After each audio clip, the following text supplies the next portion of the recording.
Hi, everyone.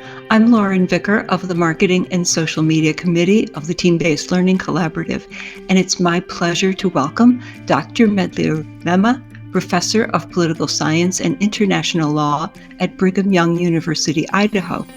Dr. Mema is the feature plenary speaker at the TBLC Mid-Year Virtual Forum on Friday, October 13th. He's an international scholar who is focused on topics relating to emerging technologies, including artificial intelligence and the future of education. He's the co-founder and co-host of the podcast, IR in the Age of AI. The question that kept coming back to me is that are we condemned to repeat all the steps in terms of the developmental process, right, of a country?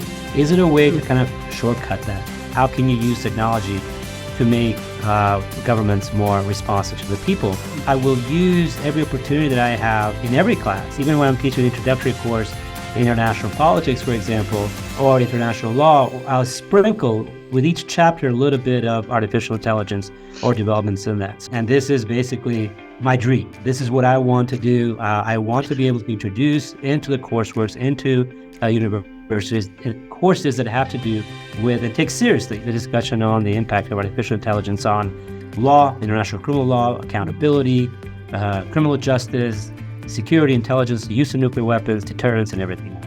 And the history of history refers to this idea that there are certain moments in the history of humanity where the decisions made by that generation, right, or one or two to three generations, are so important that they may actually determine the future of humanity, whether actually humanity has a future or not. And so that's the question of with regards to AI and whether, the argument that we are living through a hinge of history. This language is permeating all levels of society, and I think that we as educators need to do the same thing. But what it calls for in terms of education is actually more critical thinking training, right? More abstract thinking, so more of a liberal arts training in the traditional sense, rather than the more narrow, right, approach to it. And so I think that we need to bring together both the STEM tradition as well as liberal arts under one umbrella. What that metaphor or whatever we want to call it kind of thing invites us to do is not to just run, for the hills, but rather to kind of accept this as an opportunity, right? That the choices are still ahead, that we can still make choices to change the trajectory, right, of humanity and the trajectory of human history for the better.